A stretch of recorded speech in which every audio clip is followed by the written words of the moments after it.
Olá pessoal, tudo bem? Seja bem-vindo ao meu canal Pegando no Pé Oficial. Meu nome é Daniel D'André e eu preparei mais um vídeo especial para vocês. Antes de eu ir propriamente para o vídeo, eu gostaria até de agradecer aos novos inscritos no canal. Tem chegado muita gente. Eu quero agradecer e fazer um pedido a vocês, que esses vídeos que vocês têm assistido, mais aqueles que eu vou publicar, vocês compartilhassem, por favor, porque boa parte do medo e do pânico que tem acontecido no Brasil, ele veio aqui da Itália. E quando eu compartilho as imagens e as informações reais do que aconteceu aqui, isso leva paz para as pessoas. Isso leva desmistificação, porque as pessoas vão entender o que de verdade aconteceu aqui. Que não é o que elas estão pensando, que é todo aquele pânico que ele viu na TV, não é bem assim. E isso vai quebrando, porque a raiz é aqui. Se desmistifica aqui, as pessoas vão ter a mente um pouco mais esclarecidas. Então eu gostaria de que vocês, a partir de agora, nesse vídeo, vocês compartilhassem ao máximo, porque eu trouxe uma entrevista não, foi um discurso que o médico Stefano Maneira, dentro da Câmara dos Deputados, levado lá pelo Matteo Salvini, que é do partido de oposição ao governo, ele levou o pessoal do grupo Os Hereges. Ele fez um discurso ali dentro da Câmara, levado lá pelo Salvini, onde ele faz esclarecimentos com relação à ordem dos médicos, da qual ele faz parte, e também do Ministério da Saúde, com relação a informações que ele requereu e não os teve. E que inclusive foi punido por isso. Ele explica como e explica por quê. Durante o vídeo também ele fala das autópsias, que também é o ponto principal de tudo o que aconteceu aqui na Itália. Se o governo tivesse liberado as autópsias, quantas pessoas teriam deixado de morrer nesse período? Então assista com carinho, se você gostar, compartilhe esses vídeos ao máximo que você puder. Ainda que você queira baixar no seu telefone, baixe, não tem problema, desde que essas informações cheguem, porque isso vai desmistificar a mente de muita gente. Espero que você goste, eu fiz com todo carinho. Se precisar, assista mais de uma vez, porque tem muita informação legal. Ok, pessoal? Um grande abraço. Fiquem com Deus. A gente se vê no próximo vídeo. Tchau, tchau. Boa tarde. Obrigado pelo convite, Sara Cunha. Obrigado a todos por estarem aqui. Então, a medicina e a ciência sempre progrediram graças ao espírito crítico dos cientistas e às questões que todos os dias os clínicos enfrentam em relação às doenças novas e insidiosas. Pensemos, por exemplo, em duas grandes épocas, a Renascença e o Iluminismo, e suas grandes descobertas. O Renascimento tem a ver com terríveis epidemias, e quanto a isso sabemos tudo. Vimos o nascimento da filosofia da ciência e do humanismo. Se inaugurava a era do revisionismo crítico, dos grandes anatomistas e das primeiras autópsias realizadas por amor da ciência e das pesquisas sobre as causas. Pensem vocês que no século XVI foram feitas as primeiras autópsias para poder compreender as causas das doenças. E já na época, a realização de autópsias parecia ser o método mais adequado. Estamos falando do século XVI, anos 1500. Nos meses de março e abril desse ano, eu prestei serviço de maneira completamente voluntária, como anestesista e reanimador junto ao Hospital Papa João XXIII em Bérgamo. Trabalhei na unidade de terapia intensiva e pude contribuir a criar, iniciar e conduzir uma enfermaria intensiva de 15 leitos, montada para a ocasião da emergência da epidemia. Trabalhei e tive a sorte de estar junto a valiosos colegas com os quais tratamos muitos pacientes. Podemos observar com nossos próprios olhos, tocar com as nossas mãos, a dramática situação que ocorria em torno a todos nós, isto é, os doentes e também os mortos. Em reanimação, como se sabe, vêm os pacientes mais graves, que necessitam de um tratamento intensivo, de cuidados intensivos, e cujas condições clínicas são frequentemente desesperadoras. Nesses meses de trabalho em terapia intensiva, foram adotados em todas as terapias intensivas que eu pude conhecer, graças aos colegas que conheço, os melhores cuidados possíveis. Graças à abnegação dos médicos, nós, profissionais de saúde, e sinto-me na obrigação de parabenizá-los, todos os enfermeiros, técnicos e aos auxiliares também. Apesar das imensas dificuldades relacionadas à logística e às dificuldades na carência de suprimentos de muitos medicamentos. Naqueles dias aconteceu muitas vezes de não ter os dispositivos necessários para tratar os pacientes. Nesses dias, de fato, as informações que chegavam a todos nós médicos eram absolutamente pouco claras e muito confusas.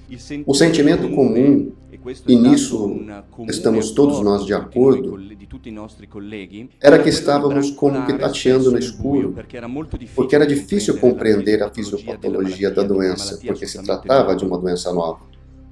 Nos primeiros dias de abril, casualmente, depois de um turno massacrante, assisti uma aula do professor Pierluigi Viale de Bolonha, que foi absolutamente esclarecedora, porque definia com maestria as 3 fases clínicas da Covid e estabelecia as bases terapêuticas lógicas e bastante claras para a doença. Finalmente, então, nós tínhamos uma boa notícia, e a bela notícia era que os tratamentos em domicílio eram possíveis e que esse vírus não representava mais um monstro que todos nós pensávamos que fosse.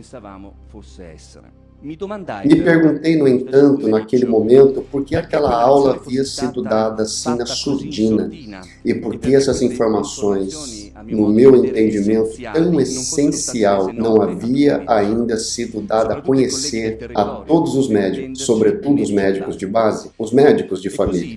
Então decidi espontaneamente divulgar tudo isso através de uma entrevista que acabou rapidamente viralizando no mundo todo. Em seguida a essa entrevista, eu recebi realmente agradecimentos de todas as partes do mundo.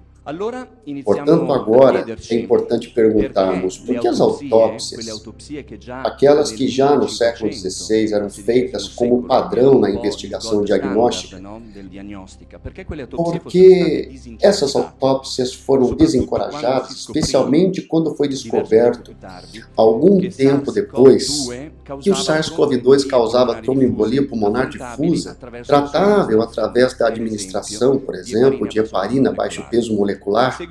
Em seguida àquela entrevista, comecei a receber muitas mensagens, de verdade muitas mesmo, de vários colegas que queriam saber mais sobre o porquê, o motivo que eles não estavam recebendo informações. Por que não estavam recebendo parâmetros novos? Porque ainda não tinham indicações terapêuticas no que diz respeito ao tratamento de pacientes em casa. Em 24 de abril, junto a 32 colegas, o primeiro signatário, professor Piero Sestili, professor titular de farmacologia da Universidade de Urbino, escrevemos um apelo ao ministro da Saúde, Speranza, para encorajá-lo com relação ao uso de dexametasona em âmbito residencial, no intuito de frear a famosa cascata inflamatória, a tempestade de citocinas, assim reduzindo o agravamento da doença e, consequentemente, o número de mortes. Este apelo, pasmem, ficou sem resposta.